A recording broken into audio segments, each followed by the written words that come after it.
On this day in history, we remember the remarkable individuals who shaped our world. Welcome to Who Died Today in History, where we honor their legacies. From artists to leaders, their impact lives on. If you find their stories meaningful, like, subscribe, and hit the bell to stay connected.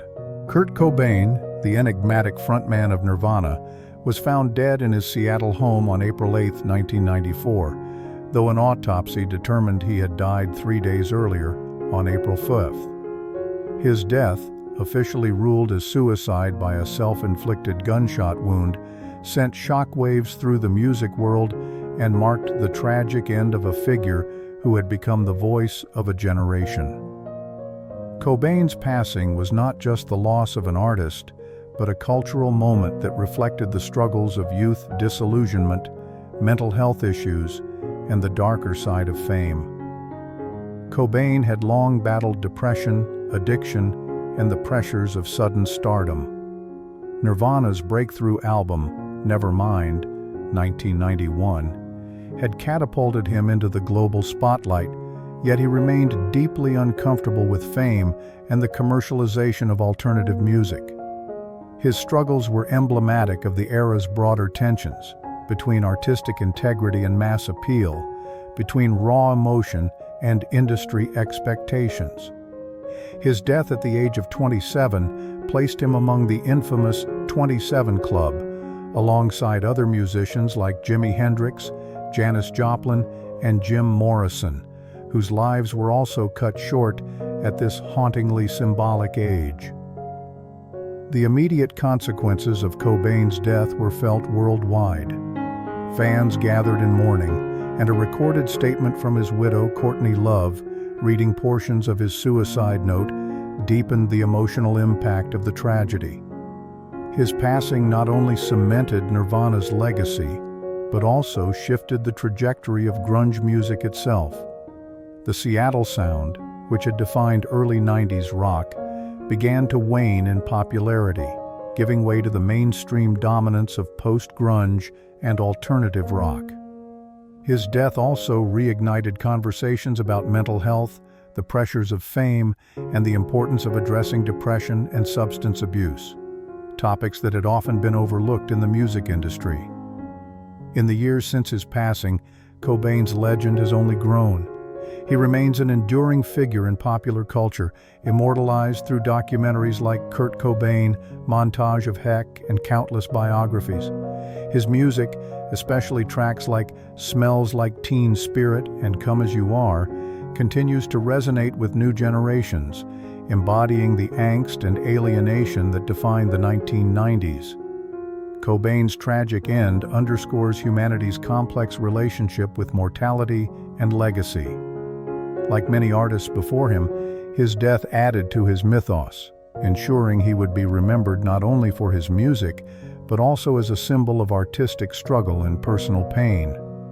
Whether through tributes, museum exhibits, or the continued influence of his music, Cobain's presence endures, both as a cautionary tale of fame's toll and as a reminder of the raw power of unfiltered artistic expression. Charlton Heston, the legendary actor best known for his roles in Ben-Hur, The Ten Commandments, and Planet of the Apes, passed away on April 5, 2008, at the age of 84. His death, attributed to complications from pneumonia, came years after he had been diagnosed with symptoms consistent with Alzheimer's disease. Heston's passing marked the end of an era in Hollywood, one defined by grand, sweeping epics and larger-than-life performances that captured the imagination of audiences worldwide. Heston's death reflected a shift in both Hollywood and American culture. He was a product of a time when actors were seen as heroic figures, often playing noble, commanding roles that emphasized strength, courage, and moral clarity. His films, particularly Ben-Hur, 1959, represented the golden age of Hollywood spectacle, when studios invested in epic storytelling with historical and biblical themes. By the time of his passing, the industry had largely moved away from such grandeur, favoring more grounded, character-driven narratives. His death then was not just a personal loss, but a symbolic farewell to a bygone era of filmmaking. The immediate consequences of his passing were felt across multiple spheres. In Hollywood, tributes poured in from fellow actors and directors who had admired his work and presence on screen. Beyond his cinematic legacy, Heston had also been a controversial figure in American politics, particularly as the president of the National Rifle Association, NRA, from 1998 to 2003. His famous speech in which he declared, "From my cold, dead hands," while holding a rifle, became one of the most iconic moments in the gun rights debate. As such, reactions to his death were mixed. While many celebrated his cinematic contributions, others reflected on his divisive role in American political discourse. In the years following his passing, Heston's legend has remained strong, particularly within film history. His performances continue to be studied and appreciated, and his most famous movies are regularly revisited as classics. His legacy is preserved in the annals of Hollywood history through retrospectives, documentaries, and festivals that celebrate his work. Heston's passing invites reflection on the ways we remember larger-than-life figures, particularly those who embodied ideals that defined their era. His career was built on playing men of conviction and power, and in many ways, he lived his life the same way. Whether through the grandeur of his performances or the controversy of his political activism, Charlton Heston remains a figure whose presence lingers, immortalized in film, debate, and cultural memory. Honor Blackman, the British actress best known for her roles as Cathy Gale in The Avengers and the iconic Pussy Galore in Goldfinger, passed away on April 5, 2020, at the age of 94. She died of natural causes at her home in Lewes, England, surrounded by family. Her passing marked the loss of a woman who not only left an indelible mark on cinema and television, but also represented the evolution of female characters in entertainment. Blackman's career flourished in an era when actresses were often cast in secondary decorative roles. However, she was known for portraying strong, independent women who defied traditional gender norms. Her role as Cathy Gale in The Avengers, 1962 to 1964, was groundbreaking. She played an intelligent, self-sufficient woman skilled in judo, setting a precedent for later action heroines. Similarly, as Pussy Galore in Goldfinger, 1964, she subverted the typical Bond girl stereotype by matching 007 in wit, skill, and strength. At a time when women's roles in film were often confined to passive love interests, Blackman's characters were a testament to changing attitudes about female agency and power. The immediate aftermath of her passing was filled with tributes from fans, co-stars, and critics who recognized her contributions to film and television. Her death also came during the early months of the COVID-19 pandemic, a period of global uncertainty that overshadowed many news stories. Despite this, her legacy was widely celebrated, with retrospectives highlighting her trailblazing performances and her impact on the entertainment industry. Blackman's death did not diminish her legend. Rather, it reinforced the lasting significance of her work. The characters she portrayed, whether the assertive Cathy Gale or the formidable Pussy Galore, continue to influence modern portrayals of women in action films and television. Her roles paved the way for figures like Diana Rigg's Emma Peel, Sigourney Weaver's Ripley in Alien, and more contemporary heroines in media. Her passing also reminds us of how we immortalize influential figures through art and storytelling. Blackman's work continues to be celebrated in film festivals, documentaries, and discussions about women in cinema. More than just an actress, she was a symbol of resilience and evolution in an industry that often resisted change. Her life and career serve as a reminder that cultural icons do not fade with time. They endure in the performances they leave behind, inspiring future generations to push boundaries and redefine expectations. Pinette, The beloved comedian, known for his self-deprecating humor and vibrant storytelling, passed away on April 5, 2014, at the age of 50. His death was attributed to a pulmonary embolism, a complication arising from ongoing health struggles, including liver and heart disease. His passing, though sudden, reflected the physical toll of a life spent bringing joy to others while battling personal health challenges. Pinette rose to fame in the 1990s and 2000s, becoming known for his stand-up routines centered around food, weight struggles, and everyday frustrations. His comedic style was lighthearted yet deeply relatable, earning him a devoted fan base. He gained additional recognition for his brief role in the Seinfeld series finale, playing the hapless carjacking victim whose plight led to the show's main characters being arrested. Unlike many comedians of his era, Pinette avoided crude or controversial material, instead focusing on observational humor that transcended generational and cultural divides. The immediate aftermath of his death was met with sadness from fans and fellow comedians who had admired his unique comedic voice. His passing highlighted the ongoing conversation about the physical health challenges many comedians face, often exacerbated by the demanding nature of their careers. The entertainment industry, while filled with laughter, can also take a toll on those who bring that joy to others. His death served as a reminder of the importance of self-care, even for those whose profession is built on making others smile. Pinette's death did not diminish his legacy, but instead reinforced his reputation as a gifted storyteller who could find humor in life's simplest moments. His stand-up specials, including I'm Starvin' and Still Hungry, continue to be celebrated, with his jokes remaining as fresh and relevant as when they were first performed. Fans still revisit his routines, finding comfort in his warm and animated delivery.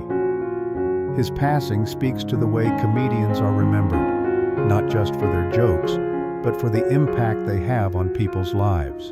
In the case of John Pinette, his humor continues to serve as a source of joy, proving that laughter is one of the most enduring legacies a person can leave behind.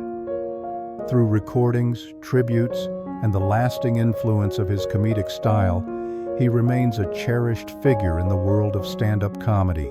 Richard Dysart, the acclaimed character actor best known for his role as Leland Mackenzie in L.A. Law, passed away on April 5, 2015, at the age of 86.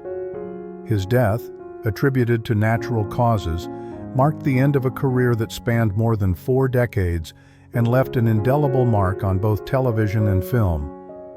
Dysart's passing, while not as publicly dramatic as some of Hollywood's more tragic losses, was a reminder of the often understated contributions of character actors who shaped the texture of storytelling without always occupying the spotlight.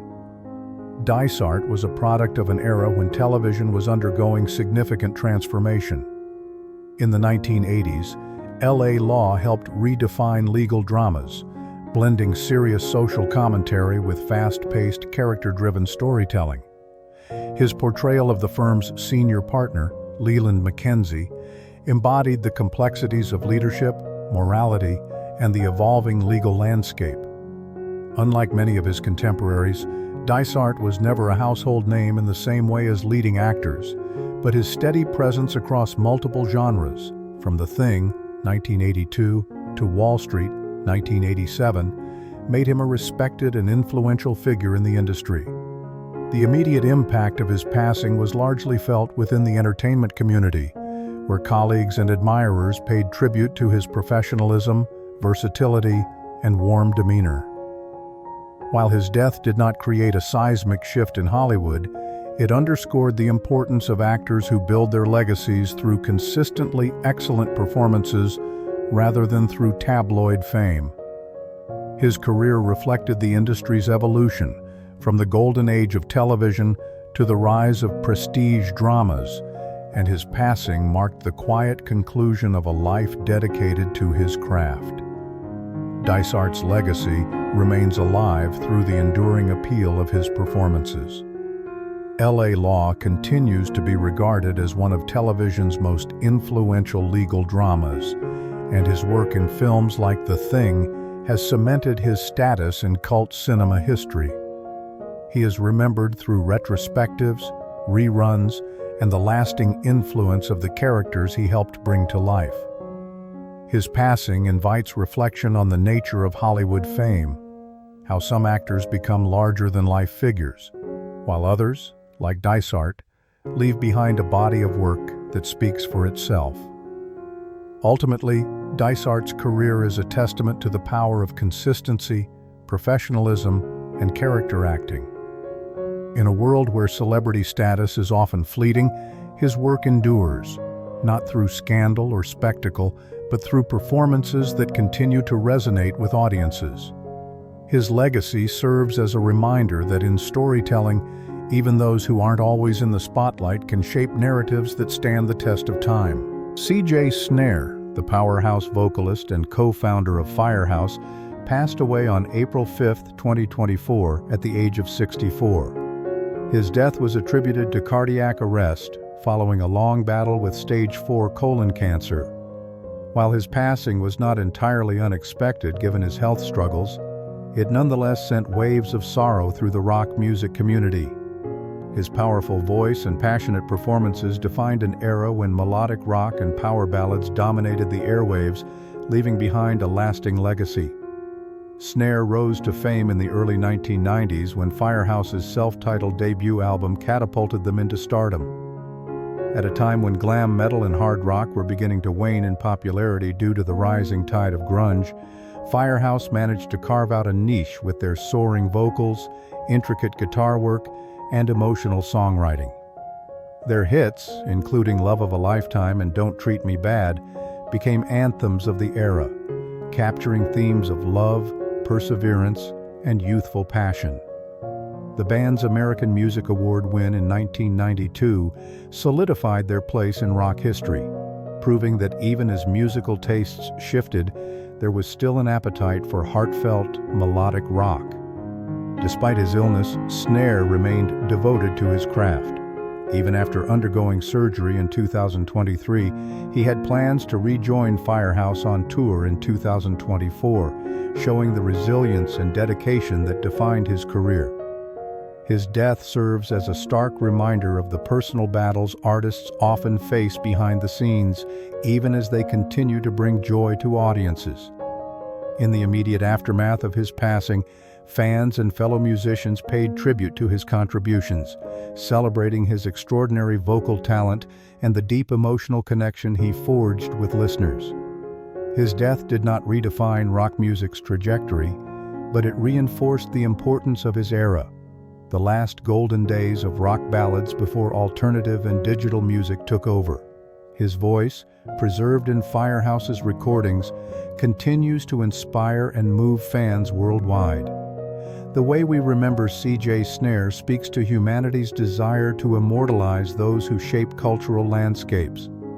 Through music, his legacy lives on, reminding us that artists may pass, but their voices never truly fade. His songs, now timeless classics, serve as echoes of a bygone era, one where emotion, melody, and raw vocal power ruled the charts. Bobby Rydell, one of the defining teen idols of the late 1950s and early 1960s, passed away on April 5, 2022, at the age of 79. His death was caused by complications from pneumonia, marking the end of a life that had been deeply intertwined with the golden era of rock and roll. His passing reflected both the challenges of aging music legends and the enduring impact of an era when rock and pop stars were not just entertainers, but cultural icons, shaping the dreams of an entire generation. Rydell rose to prominence during a time when wholesome, boy-next-door pop stars were adored by teenage fans across America. His smooth voice and charismatic stage presence propelled him to stardom with hits like Wild One and Volare, making him a fixture of the pre-Beatles rock and roll landscape. Unlike the rebellious image of later rock figures, Rydell embodied a more clean-cut, approachable persona. one that aligned with the values of mid-century America, a time when youth culture was just beginning to exert its influence. His death came at a time when many of his contemporaries had already passed, and his influence had been somewhat overshadowed by later musical movements. However, his legacy endured in ways that highlighted the nostalgia and admiration for that earlier era. His music continued to be celebrated, particularly by those who had grown up in the 1950s and 1960s, and his contributions to pop culture, such as inspiring the name of Rydell High in Greece, cemented his place in entertainment history. The immediate response to Rydell's passing was an outpouring of tributes from fans and fellow musicians, recognizing his role in shaping the early rock and roll era. While his death did not shift the trajectory of music history, it reinforced the importance of preserving and celebrating the contributions of artists from that time. He was one of the last living links to an era when rock and roll was still in its infancy, bridging the gap between the crooners of the 1950s and the more rebellious rock acts that would follow. Rydell's legacy is kept alive through his recordings, documentaries, and retrospectives celebrating the golden age of pop music. His songs continue to evoke a sense of nostalgia, reminding us of a time when music was a unifying force for young people just beginning to assert their identity. His passing serves as a reflection on the fleeting nature of fame, but also on the timeless power of music to connect generations, ensuring that his voice and influence will not be forgotten. Paul Ritter, the British actor known for his versatility and memorable performances, passed away on April 5, 2021, at the age of 54. His death was caused by a brain tumor, marking a premature end to a career that had left a significant impact on television, film, and stage.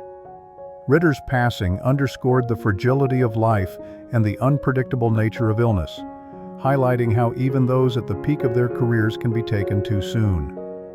Ritter was best known for his role as Martin Goodman, the eccentric and often hilariously inappropriate father in the British sitcom Friday Night Dinner. His comedic timing and ability to bring warmth and absurdity to the role made him a beloved figure in British television. However, his range as an actor extended far beyond comedy. He delivered a chilling performance as Anatoly Dyatlov in HBO's Chernobyl, bringing historical realism to the dramatization of one of the worst nuclear disasters in history. His work on stage, including performances in Shakespearean plays and modern dramas, further demonstrated his talent and dedication to his craft. The immediate response to Ritter's passing was an outpouring of tributes from colleagues, fans, and the entertainment industry.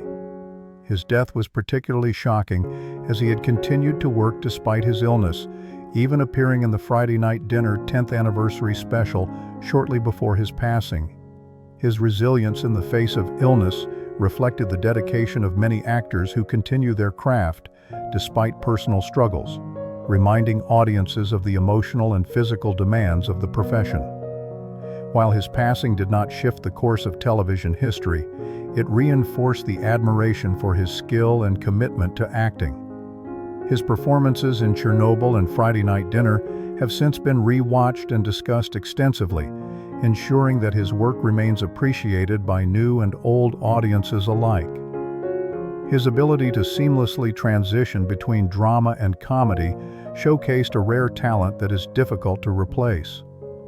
Ritter's legacy is preserved through his body of work, which continues to entertain, educate, and inspire.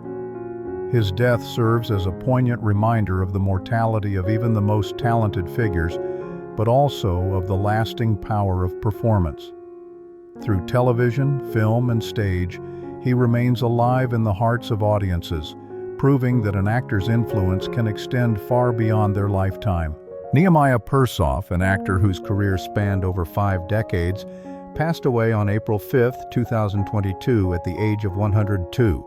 His death, attributed to heart failure, marked the end of a remarkable life that mirrored the evolution of Hollywood and the American entertainment industry.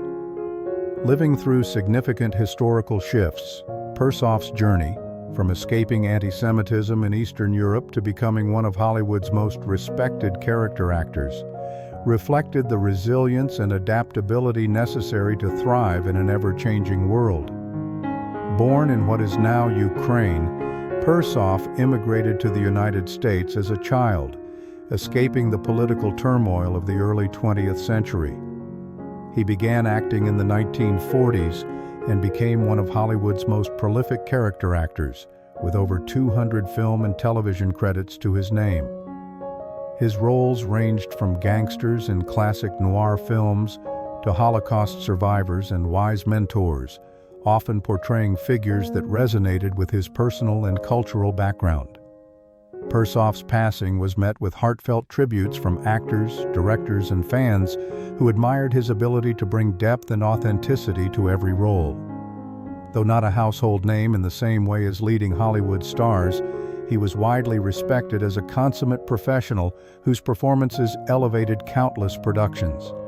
His death symbolized the end of an era, one where actors of his generation helped shape the golden age of Hollywood, while also bridging the transition into modern television and film. His legacy continues through his extensive filmography, with notable performances in Some Like It Hot, Yentl, and The Twilight Zone, ensuring that his work remains appreciated by new generations. His ability to embody complex, often morally ambiguous characters speaks to the storytelling traditions of classic Hollywood, where character actors played a crucial role in adding depth to narratives. Persoff's life and death remind us of the enduring power of performance and the importance of preserving cinematic history.